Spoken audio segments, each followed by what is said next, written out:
Um,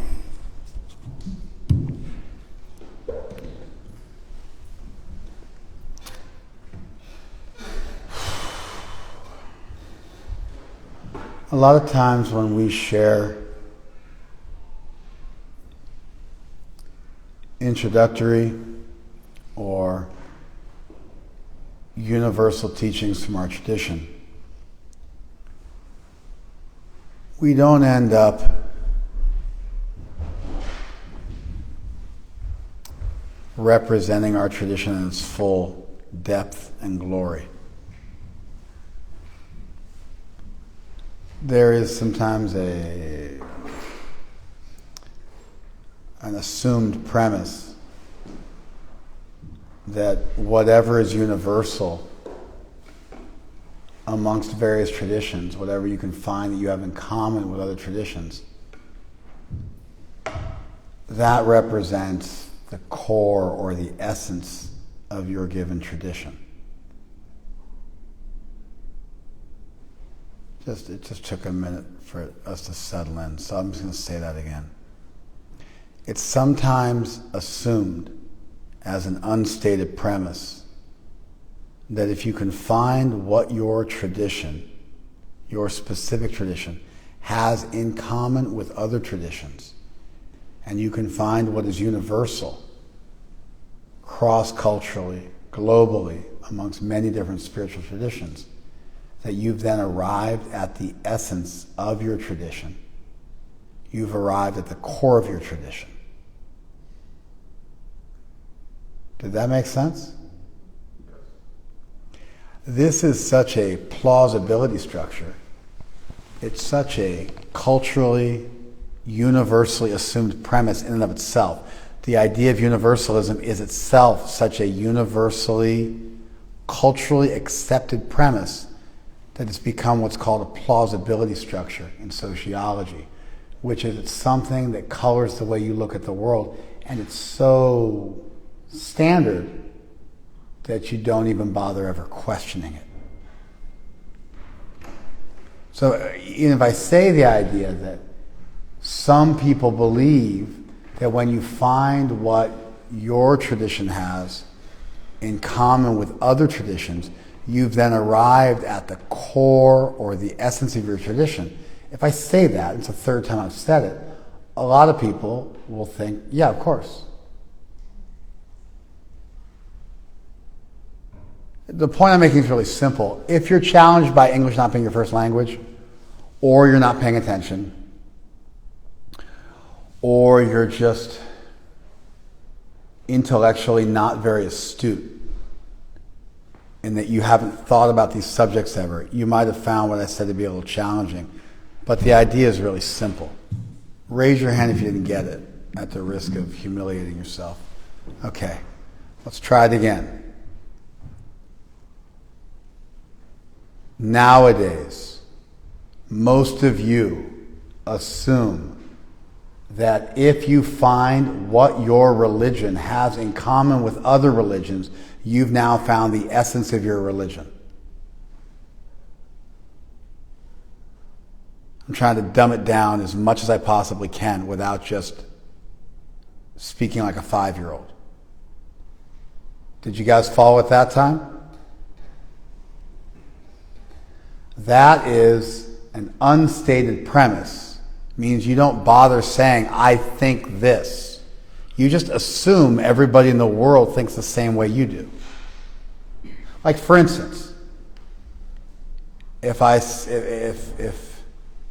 Vishnu was being told to sit in the back, Vishnu Priya was being told to sit in the back, I would say, why are you making her sit in the back? And somebody goes, because the women are supposed to sit in the back. And you were like, that's ridiculous. That's preposterous. Because the assumed position, the assumed premise, is that women are equal and they can sit wherever they want to. Someone has to argue that women should sit in the back. They're at a disadvantaged position because they're arguing the point of view that nobody agrees with. And so you almost don't have to give an argument. You can just say, that's preposterous. Let her sit where she wants to. In fact, the person who wants to say somebody sit in the back, they have to make an argument. You follow? Well, guess what? Can anybody guess what? Yeah? That's not the case everywhere. It's not the case everywhere, A. Probably in well over half the world, women are still expected to be sitting in the back. I'd probably say most of Africa, most of Asia, probably most of Eastern Europe, to be quite honest, when you get into the outback, when you get into the villages and such. That's one thing. But how about this one? How about, did we think it's okay? Just do your thing. Did we think it was okay for black people and women to sit at the front of the bus 60 years ago in this country? We did not. We had the civil rights movement in the late 50s, really got big in the mid 60s. I mean, obviously that's precursors, from before in the antediluvian South, there were precursors to the civil rights movement. It was the abolitionist movement, but then eventually became the civil rights movement. And so women weren't allowed to vote. That was 100 years ago. People weren't allowed to sit where they wanted to in a restaurant and drink from a drinking fountain or use a bathroom. That was almost in my lifetime.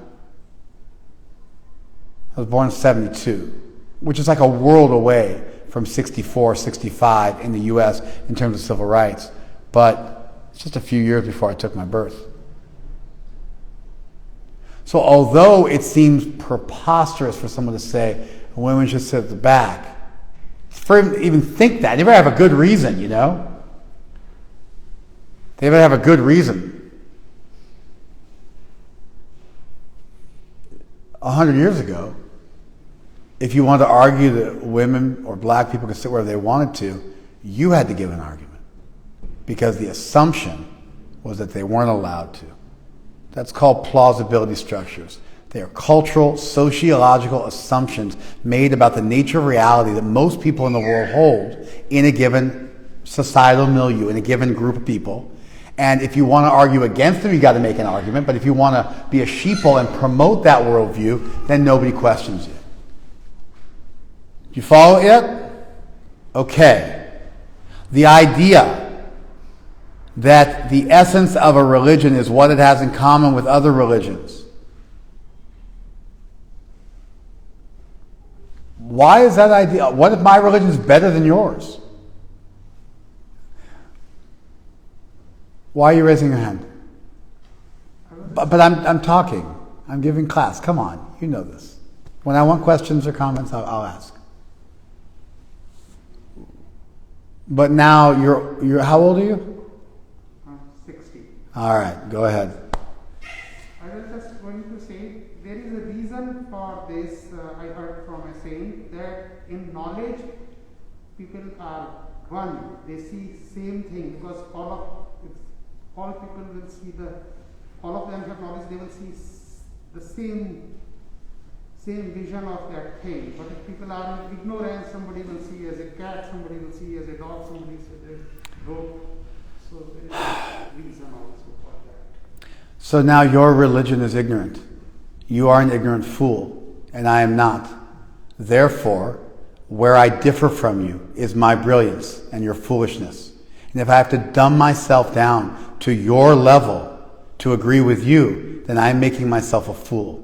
And my religion is knowledge, and your religion is ignorance. And if we look for what we have in common, I have to now make my religion ignorant, or I have to make it a very low level. And my religion is much higher than your religion, but I can't show that because I have to dumb myself down to the stupidest person in the room and their foolish belief system.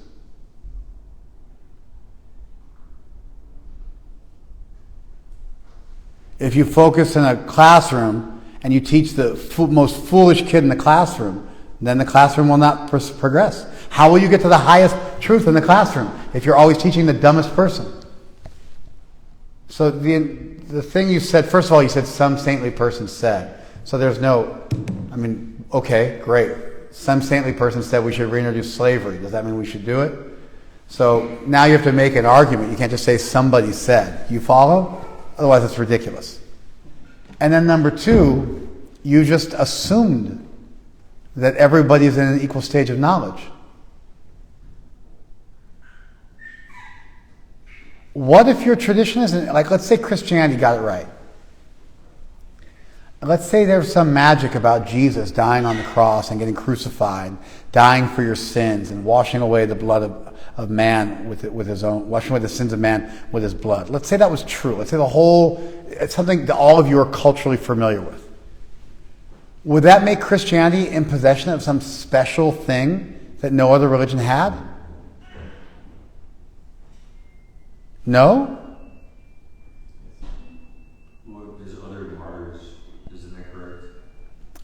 Are there other martyrs whose traditions teach that they washed away all the sins of man with their blood and that they gave salvation to the world and they were God's only begotten Son? I mean, yeah, there is some of that stuff in Roman precursors to Christianity, but it still is a very specific religious doctrine which isn't necessarily there in every tradition of the world. That's right. So it would be it's something special. Yes. So a lot of times when you deal with a given religious tradition, they have something special about their tradition. If you limit them to only what they have in common with other traditions, you might lose the thing that makes them special.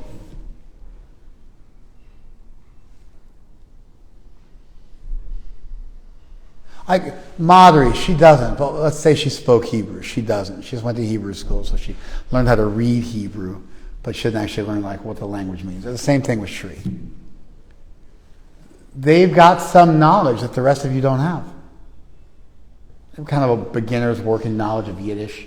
They've got access to a cultural tradition that none of you have if you're not Jewish. They were taught from birth another way of viewing the world. That was the cultural legacy of a very small group of people.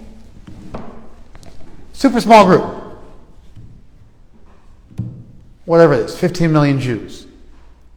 It's tiny. It's like so small. Compare that to 3 billion Christians, 2 billion Muslims.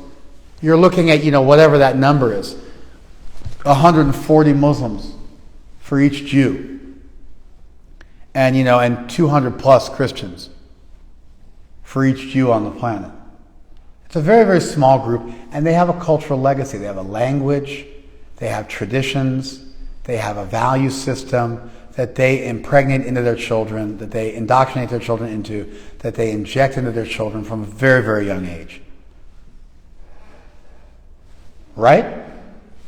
Right? Now, if you say the essence of their religion is what they have in common with everybody else, you're minimizing everything that makes them special and different.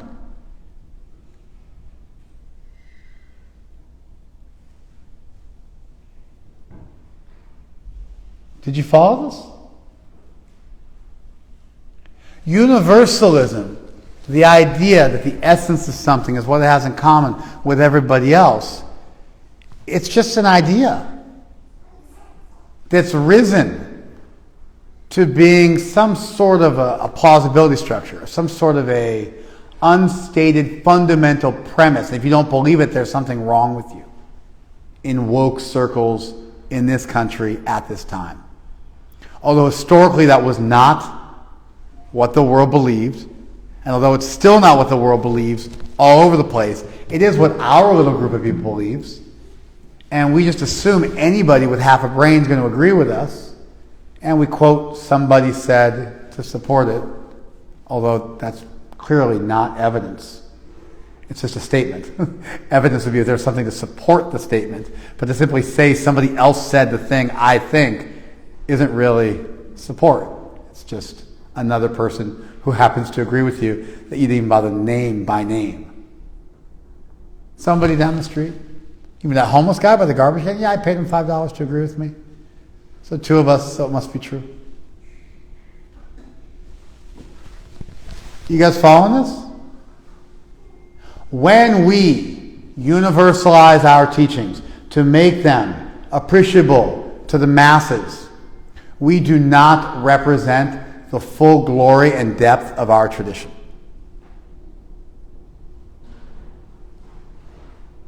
Because there's stuff that we get into when it's just us and we're doing our thing with our people that would just take too much work to explain to a noob. And so we don't do it because it's just too much work. And it would require us to give them days and months of background so they could appreciate the brilliant points that we've all learned.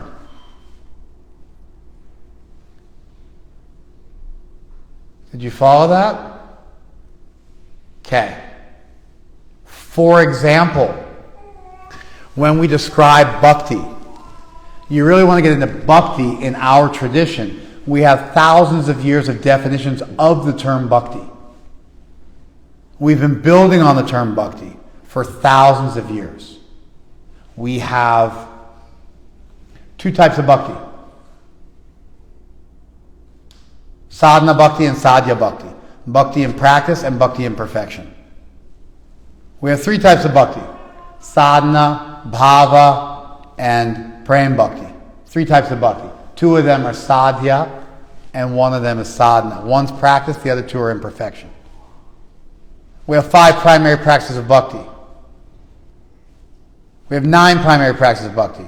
We have 64 main items of bhakti. Take your pick. Each stage of bhakti, each of those 3 stages I mentioned, has 2 symptoms. Kleshagni and Shubhada. For sadhana, it destroys all inauspiciousness and gives rise to auspiciousness. And then you have moksha laguta krit and sudurlabha. It's very rarely achieved, and it decries the value of liberation. That's bhava bhakti, the first element of prem, which is prem ankur, and sprout of prem. Then you have prem bhakti, love of God proper, which is shuddha sattva visheshatma and Sri Krishna Karshani. It attracts Krishna himself, and it is comprised of pure spirit. Then you have 9 levels of bhakti, starting with faith, association with devotees, beginning your spiritual practice, becoming firm in your practice, developing a taste for spiritual practice, getting attached to Krishna, and then bhav and prem proper, those 2 final stages. That's 8 types. That 8 types gets broken down into 14 types of one of our theologians as well. Then you got multiple definitions spanning thousands of years over our text. Oh, you got the 6 symptoms of bhakti, of sharanagati. You accept what's favorable, reject what's unfavorable. Those are physical items, but they could also have a mental component to them as well. You have faith that Krishna will protect you and also Krishna will provide for you. That's definitely more of a mental component if you were to take the first one as being a behavioral component. And then you offer your very self to Krishna, which has to be distinguished from, accepting what's favorable and rejecting what's unfavorable, and then also you're filled with humility. The 6 symptoms of bhakti. That goes back 1,200 years. We built on that over the last 600 years. What came from the Sri Vaishnava tradition traveled north to North India, and then we borrowed from it. This is just getting warmed up here. And you have 3 levels of devotees. Kanishta, Madhyam, and Uttam. And they each have symptoms. Now you have bhakti, but bhakti has bhaktas, the people who have bhakti, and they have different levels within the devotees. And sometimes those 3 get broken into 9. Then the Narad Purana breaks bhakti down, also into 9 different symptoms, in different levels. You can also break bhakti down by being in sattva, rajas, and tamas. That's another way to break it down. Then even within one level, like when you start your spiritual practice, one of the 8 levels I mentioned before, you can break that down. That has 6 stages. It's a problem. That has 6 stages. You're filled with enthusiasm. You run hot and cold. It's like extensively speculate all the time, and you can't kind of resolve anything. Then you can't keep your vows of what you're not supposed to do. Then you can't keep your vows of what you're supposed to do. You can't resist negative temptations, but you can't stay attached to your positive temptations. And then finally, you get attracted to the accoutrements of bhakti as opposed to bhakti proper, and you enjoy name and fame as opposed to actually getting bhakti.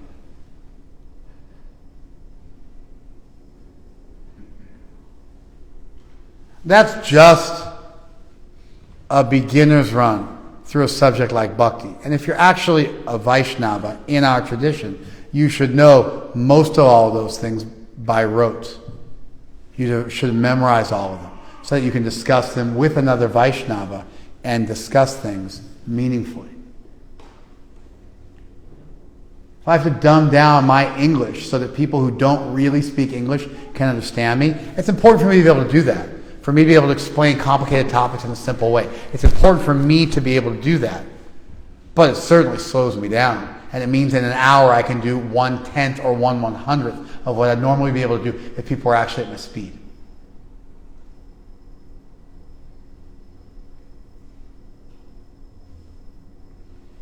When we focus on what we have in common with everybody, some people, very few people, but most of you, think that you are getting to the core or the essence of your tradition.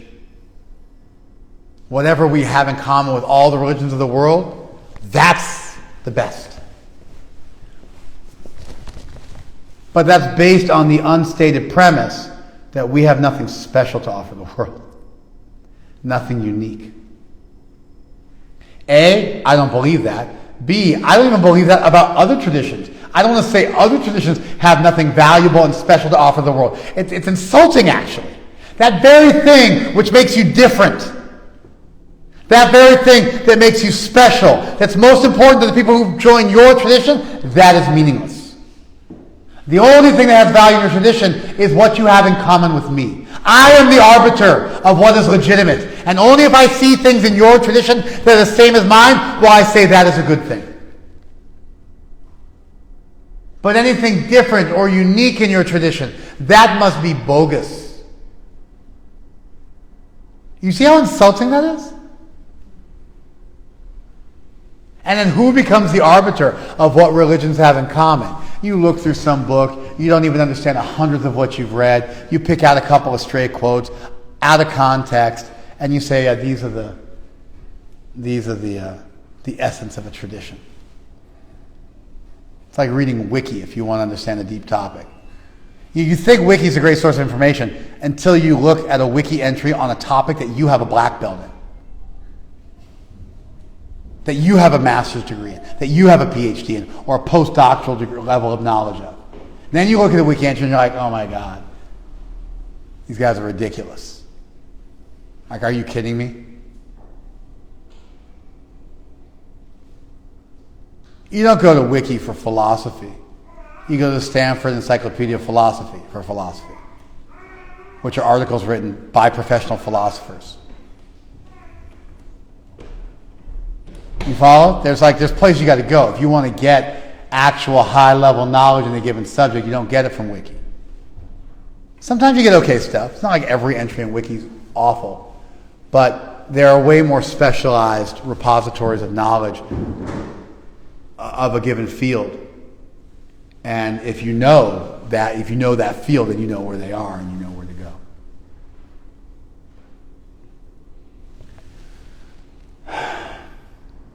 An example of this, I was part of a religious symposium that was being promoted by some super minor school of Buddhism, a little teeny weeny school of Buddhism, was putting together some kind of panel to discuss spirituality, and I was on the panel, and they called me up, and I get invited to things all the time, and I don't go to all of them. I go to just, if I feel like there's some value in going, then I go. And so I was kicking the tires and vetting the person to see if it was worth my time. And they had a Christian coming, and they had me, and they had a bunch of people from everything. I mean, they invited people from everywhere. There's a half a dozen or a dozen of us. And so I asked who all was invited, and I said, how are you gonna? And the goal was to focus on the things we have in common with other religions. I said, how are you gonna liaise with the Christian? How are you gonna make that one work? You're a Buddhist. He's a Christian. And then the person who's organizing, who was part of this small sect of Buddhism, he said, all religions teach to love your neighbor as yourself. All religions teach to love your neighbor as yourself, which is straight out of the New Testament.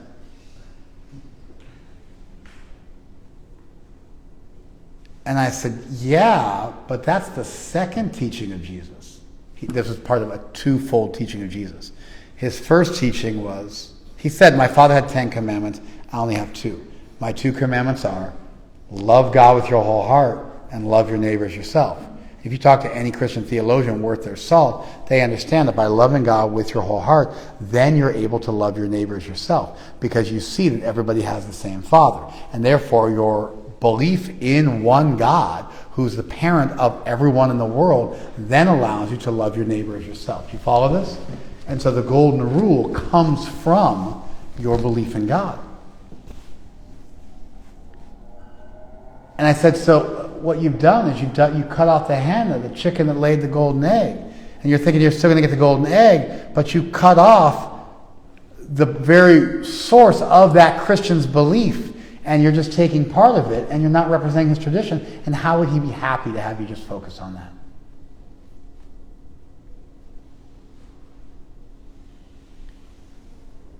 You know what his response was? Nothing. That long, awkward silence. That's an example of somebody taking a single teaching from a tradition out of context and assuming that they just get to do that because they read it in a book somewhere, saw it on Instagram somewhere. And because it agreed with what he believed, then, okay, that's Christianity. That's the essence.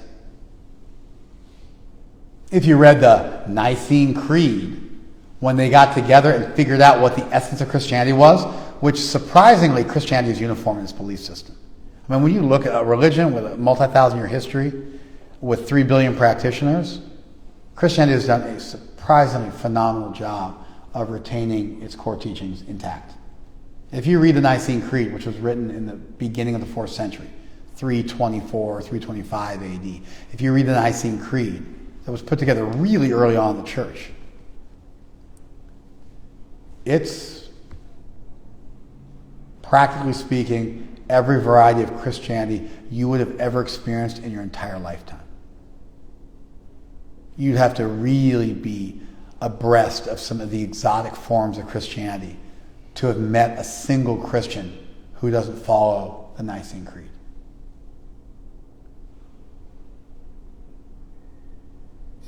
You want to know what the core of their belief system is? How about start there?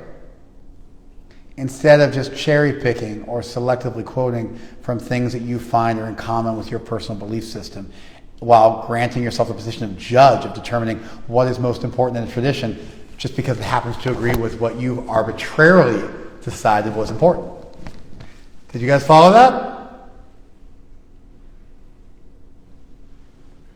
Okay. I'm just getting started.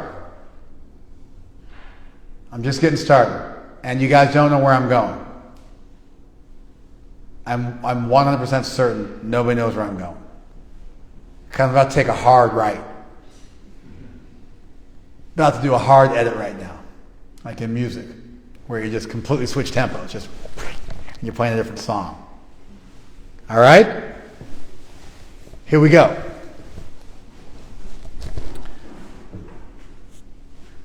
When we dumb our teachings down so that they make sense to newbies and they sound universal, we are not making stuff up. That stuff is part of our tradition.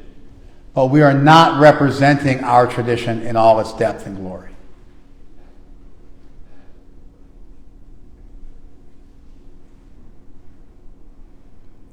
Our tradition in all its depth and glory is the writings and lifetimes of millions of our practitioners over thousands of years who built on one another's teachings and gave us an ocean, a universe that we can explore for lifetimes. And there are just unlimited, brilliant, inspired, revelatory thoughts that have been penned down with various degrees of precision for different groups of people that just stun your heart and strike you with wonder and melt your heart, mold your heart, and give you a vision of God.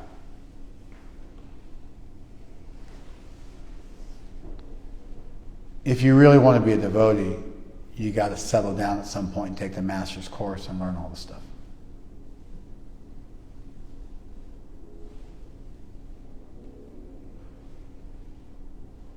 One of the reasons, or one of the things that happened is there's a school called, one of the traditional Sat Darshans in India, one of the 6 primary schools in India, philosophical schools in India, is called Nyaya. Nyaya is logic. It's usually paired up with Vaisheshika, which is another school, a school of atomic theory. The world's made up of atoms. Sankhya and Yoga are normally paired up. That's another pair. And then Uttara and Purva Mimamsa, or Vedanta and Mimamsa, are the other tradition. That's our tradition. However, Nyaya, logic, is used by all the schools. And Nyaya underwent, in the medieval period, a renaissance and became the Nava Nyaya school. Nava Nyaya. And there's kind of 2 centers of Nava Nyaya. One is Bengal, and the other major center of Nava Nyaya is Mithila, which is like Bihar and Jharkhand, if you're familiar with Indian geography. So in the kingdom of Mithila, Nava Nyaya was born, and also it had one of its major contributors. It was from Bengal. And one of our primary theologians, Sarvabhauma Bhattacharya, he went to Mithila and memorized their Nava Nyaya scriptures and then carried them back to Navadvip and presented them, and it was another way in which the teachings of Nava Nyaya became very, very well known in Navadvip, in Bengal, where the Gaudiya tradition was coming up. And Nava Nyaya, one of the things they do is they exactingly define subjects in almost unlimited detail, which, when we talked about bhakti, 5 kinds of bhakti, 9 kinds of bhakti, 64 items of bhakti, 3 types of bhakti, 2 types of bhakti, 6 symptoms within one of the 8 levels of bhakti, or 2 symptoms of each of the 3 types of bhakti, etc., etc. Or bhakti in Sattva, Rajas, and Tamas, or 9 forms of bhakti in the Narad Purana, or 3 kinds of devotees. And then or 9 kinds of devotees. If you take the 3 and multiply times 3, so you become Kanishta Madhyam, or Madhyam Madhyam, or Madhyam Utta, or Kanishta Madhyam, Madhyam Madhyam, or Uttama Madhyam. And so the way we break stuff down, or the 6 symptoms of bhakti, the way we break stuff down, that's Nava Nyaya. It's this attempt to really, really define topics, which sometimes seems, to people who are raised with the idea that spirituality should just be flowing and natural and whatever feels right and don't overthink it. For people who are raised with that very specific, postmodern maybe, counterculture influenced idea of spirituality, or the idea that spirituality is just automatically mystical to the point of being impregnable, and therefore no one can ever say anything definitive about it. You can never see God in this world. Therefore, anything people say is sort of a skeptic position within spirituality. So the skepticism within spirituality, nobody can know for sure. You got to die to figure it out, which is very, very common for about 5 billion people in the world. The idea that your spirituality should just kind of be whatever you feel, because there is no right or wrong, and it's totally left up to the individual, which is an idea which has a lot of currency nowadays, but didn't always have a lot of currency.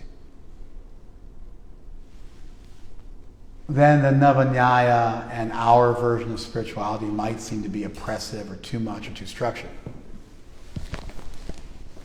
It's actually not the case. Really, our tradition's revelations and detailed discussions of this topic are what happens when serious scientists go into the laboratory and actually do the experiment and report their findings. And then other scientists who are going to go in the laboratory and spend their life doing the same experiments, they want to see what the previous scientists did so they can build on their work. And you've got a repository of high-level discussion of a topic, like the Stanford Encyclopedia of Philosophy, that most people just don't read because it's too dense. I mean, sometimes if I'm reading a given paper or an article, I'll have to read it 5 or 6 times. A serious piece of literature, I'll have to read 5 or 6 times. And if it's on a subject I'm not intimately familiar with, I might have to look up 40 or 50 words.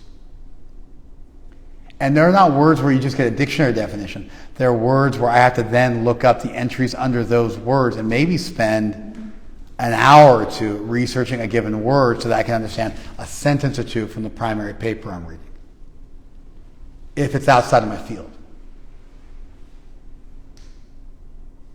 If it's inside my field, and I know all the words, I know what they mean, I know how they're using them, I can offer a critique. But if it's outside of my field, I have to look stuff up, and looking stuff up doesn't just mean with a dictionary. It means I actually have to research people and points. And sometimes reading a couple of paragraphs might take a week because you have to read a couple of 100 pages to make sense out of a couple of paragraphs if they're written densely enough. And academia loves to write things super dense to keep the outsiders out.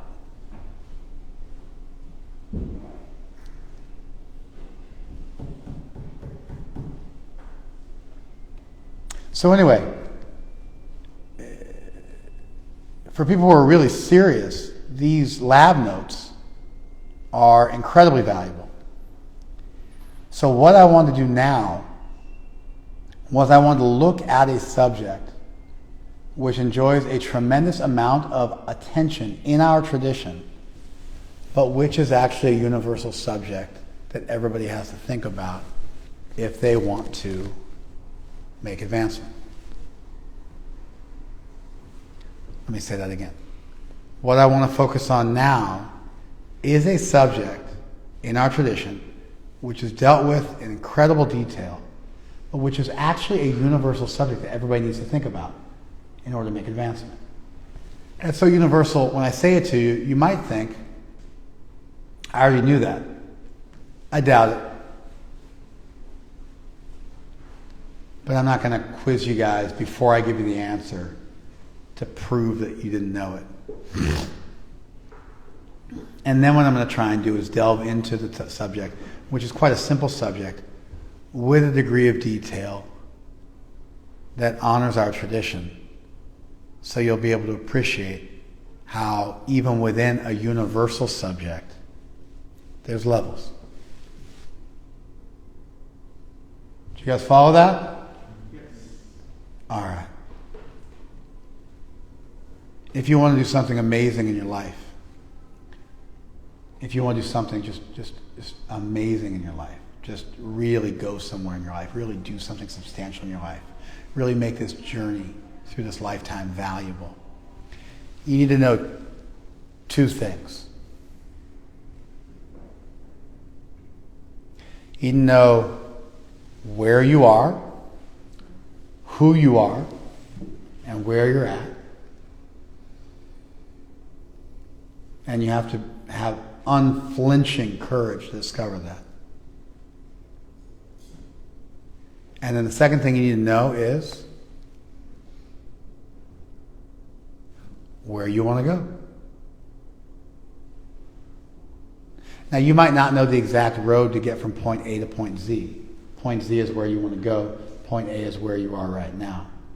You might not know all the points that you need to traverse to get where you want to go. That's another subject. But if you don't know where your goal is, you're pretty sure you're not going to get there. One of the things religion does, one of the things our religion does, is they outline the goal for you. What's our goal? Go back to Godhead. Let's get a little more specific. I mean, Godhead, of course, is a totally enigmatic, archaic term that almost nobody knows what it means. Well, let's go ahead. It's like intimately linked to the Trinity in Christianity.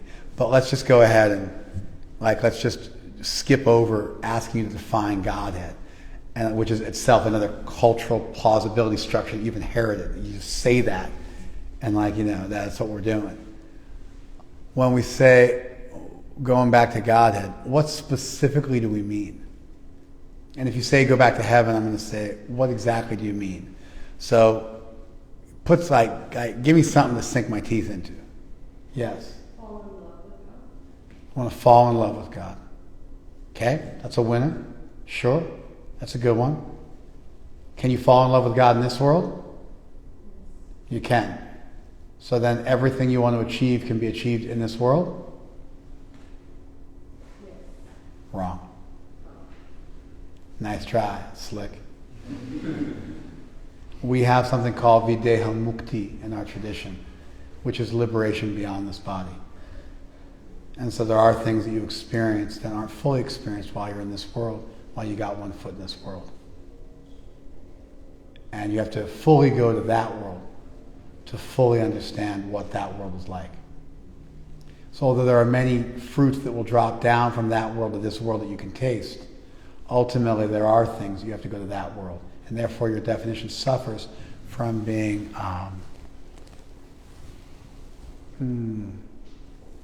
ati vyapti is overly inclusive.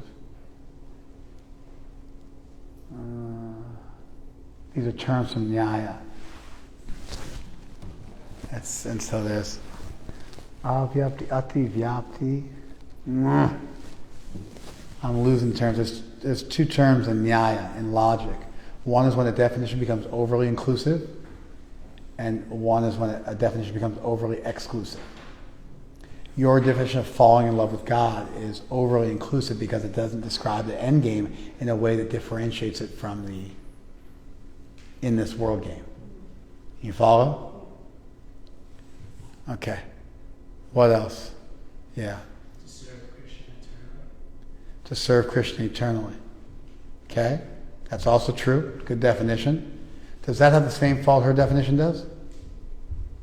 Can you begin serving Krishna eternally in this world? Yes. Would eternally also include in this world? Does that distinguish that world from this world? How did you miss that my critique of her position was exactly a precise critique of your position? It's okay. Let's keep going. What does going back to Godhead mean? Also, is going back to Godhead mean falling in love with Krishna? Just? No. Does serving Krishna eternally mean going back to Godhead? No, because you can do it in this world as well. So even his definition, if we're going to unpack his definition, what you guys did fell short as well. You guys with me? You guys following? Let's keep going. Yeah, you want to say something? To reach a state of bliss by escaping the misery of these. To overcome samsara, to achieve mukti, right? That is nothing for us. That is nothing for us. One of our poets said, not one, a big poet, Bilva Mangal Thakur, very famous poet in India. He said, since I got love for Krishna, I open my door and I find liberation is there. With her palms folded, she's begging to serve me. But I have no need for her, because I love Krishna, which is so much more. In fact, one of the symptoms of an intermediate stage of bhakti is moksha lagutta krit. It makes liberation seem small. The symptom of an intermediate stage of bhakti, not an advanced stage, an intermediate stage, is that it makes liberation seem small. Moksha lagutta krit. It makes liberation small. You follow? So your idea that it is liberation, for our tradition, liberation is a small milestone on the road back to Godhead. Let's keep going. What's our goal? Yeah. Perfectly loving and serving Krishna. Perfectly loving Krishna and serving Krishna. Does your guru perfectly love and serve Krishna? Yes. So your definition fails for the same reason both of theirs do. Yeah. Might be too simple of an answer, but what I want to say is to play with Krishna. That was my answer. Exactly what you said. We want to go play with Krishna because that includes both platonic and romantic relationships. They're both playful. I was thinking, okay, but we might need to make it more complicated. No, we want to actually go and play with Krishna. That means Krishna has to exist. That means when we say God, we're not referring to a vague concept or an effervescent gas we're actually referring to a concrete person made out of spirit who exists in eternity, an eternal supreme being made out of goodness and knowledge and happiness. His body is comprised of Satchit Ananda. But Krishna is no less a person than you and I are. So within the goal of playing with Krishna, and there's ways in which you play with Krishna in that world that you don't play with Krishna in this world. In your sporti or in your darshan in this world, the interaction with Krishna is less intense and less definitive and less final. Although in some ways, our whole system is based on finding that there is no real difference between sadhana and sadhya, and that you can collapse the difference between practice and perfection, because if you're doing pure devotion, you just become more and more purified, and you have a more and more full experience of Krishna, although the basics don't change. You cry out Krishna's name. Yashoda sings songs about Krishna in the spiritual world. Did you know that? Yashoda, Krishna's mother in the spiritual world, who plays and loves Krishna in perpetuity forever in the role of Krishna's mother. She sings songs about Krishna every day. She thinks she's singing songs about her son, who's just that wonderful that she makes up little spontaneous songs about him. But she's doing Krishna Kirtan in the spiritual world. Krishna chants the name of Radharani in the spiritual world. Krishna does japa of Radharani's name in the spiritual world. Krishna misses Radharani and chants her name. He does it in a covert way. He chants Dhara, Dhara, Dhara, Dhara. Dhara, Dhara means holder of the earth. And so it's like a mantra worshipping the earth. But then it becomes Dhara, Dhara, Dhara, becomes Radha, Radha, Radha. So Krishna chants Radharani's name in the spiritual world, and the gopis chant Krishna's name in the spiritual world, and we do kirtan in this world, and then eventually we do kirtan in that world. We dress the deities in this world, we dress the deities in that world. We feed Krishna in this world, we feed Krishna in that world.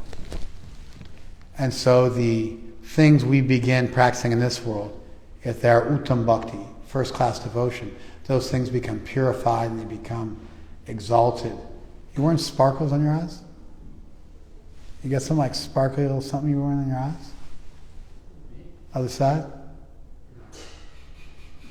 Well, what's that? You wearing glitter? All right.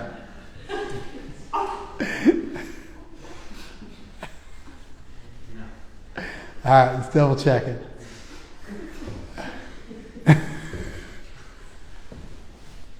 You're good. It's gone. There's a little speck of something. There's a little shiny speck of something right here on your eye. All right, cool. We're good. Yeah. So in some ways, the answers you gave are not wrong, because we do begin that eternal service in this world. But it doesn't, there are things, there are elements, there are aspects of our service that evolve beyond this world. So that's our goal. Where are you at now? And if you understand the goal, to play with Krishna, then you have to understand God's a person. You have to start distinguishing, does being a person mean being a person like you?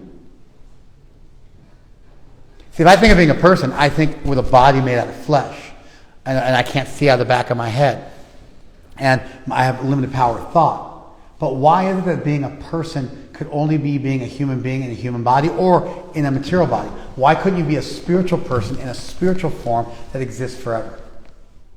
Why does being a person mean being limited? It doesn't.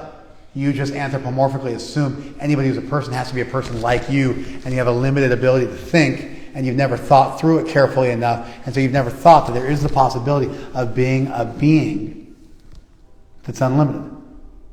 A being that's the source of all creation. In fact, if you don't have a being that's the source of all creation, then you have a major problem, because you find beings in this world. And how could those beings in this world get their individuality if their source did not possess individuality as a starting point? Did you follow that? So the very mere existence in this world of beings and individuals would tend to indicate that the source of this world was also individual.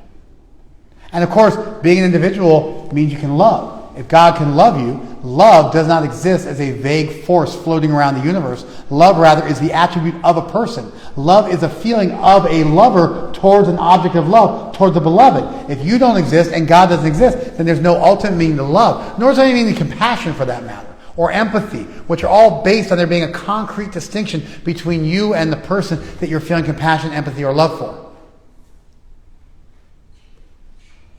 So when you think about what it means to play with Krishna, it forces you to think through all of these philosophical questions, many of which you might never have thought of. Why do I just assume that being a person's a bad thing? That being a person means being a material person? Isn't that anthropomorphism? To imagine God in my image and not be able to think of a deity beyond me? How come individuality or personhood couldn't exist beyond my limited experience of it?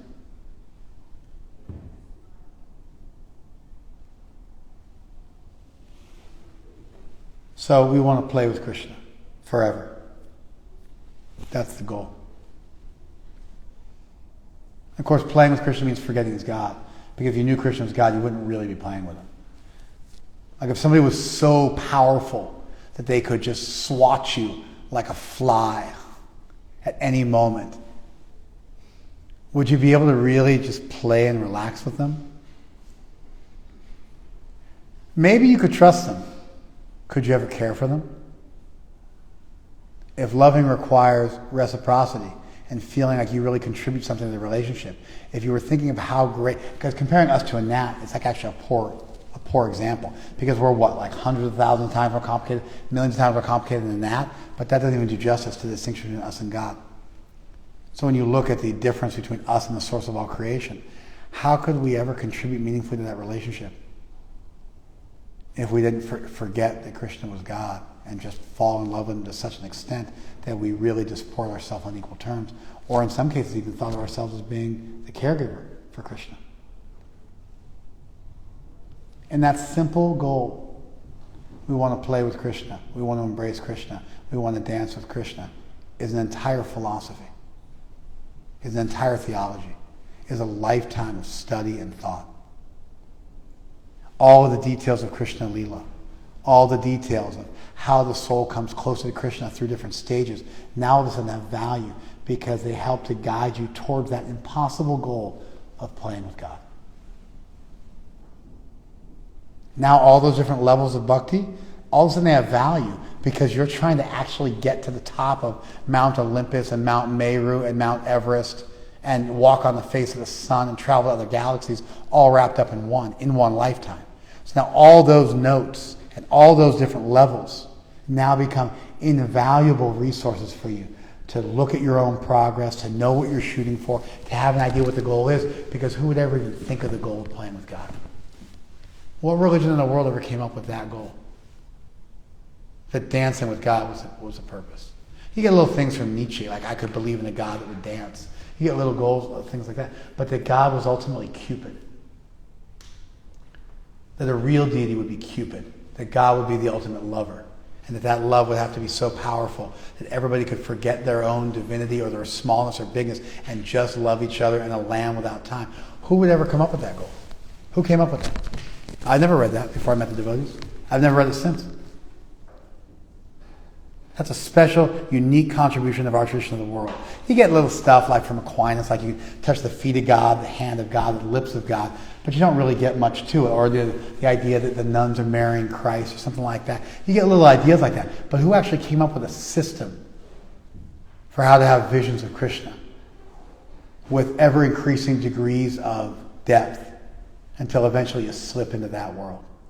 How valuable is deity worship when you understand that the goal is to play with Krishna and care for Krishna and cook for Krishna and dress Krishna?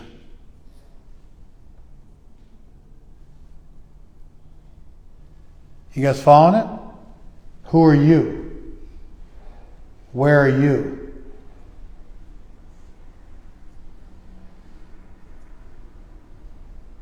I'm a tiny spark of Krishna's light. My swarup, my inherent nature is to serve Krishna. I'm made of goodness. There's no such thing as evil. There's just deep, dark ignorance. It never actually taints your soul on a molecular level. It can always be rinsed off. Love of God, a relationship with Krishna, is your birthright. A rose by any other name still smells as sweet. I'm covered in this world by lust, anger, greed, by ego, by all sorts of ideas about who I am. I'm putting on a show for everybody. I'm fronting, I'm pretending, I'm posturing.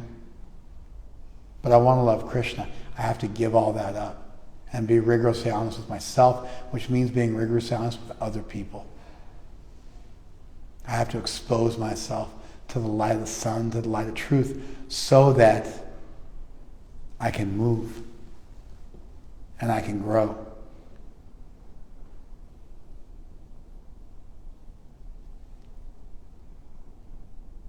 And now, the different levels of faith, the different levels of bhakti, the different levels of devotees, the different hang-ups devotees get caught up on, allows you to map where you are now and to see where you came from so you don't go back there, and where you're headed so you know what to reach out for. So you can run through life methodically and surgically, knowing what's in front of you, knowing what's behind you, knowing how not to reverse course and slip back in the quicksand of this material world, and knowing what to leap forward for and grab a hold of. Until you own that, and then it's the next step. A philosophy of self, a relentless, uncompromisingly honest, merciless, savage, critical assessment of where we're at. And a beautiful, idyllic, impossibly beautiful conception of where we're headed. Those two things are what you need in life. And a good tradition gives you those with unlimited depth, unlimited insight into who you are and where you're at and where everybody's at on all the different levels on the journey. By people who've been there, who walk that journey and know what you're going to go through on day 1, on day 100, on day 1,000. And map it out in such a way where you read their stuff and you think to yourself, are they in my head? How did they write this centuries ago? How did they know what I'd be grappling with? And then that impossibly beautiful goal. Those two things together. Where am I? And where do I want to be? Everything else then becomes a detail on how you move from point A to point Z. That's simple. That's universal. That's true for every religion. And then what makes a tradition special is the way they answer those basic questions. And don't think every tradition just says the same thing as to answer those questions, because they don't. And when you find a tradition which answers those two questions in a challenging, impossibly beautiful way, where you think to yourself, this must be a revelation, it must have come from above, because nobody could have possibly figured this out on their own, you found your tradition.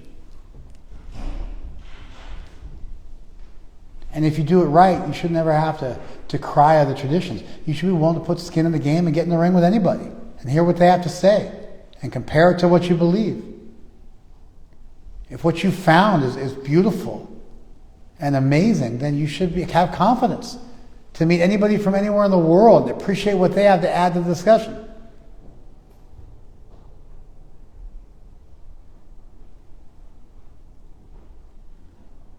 Like a great martial artist who has faith in their teachers and their system is happy to compete with somebody else.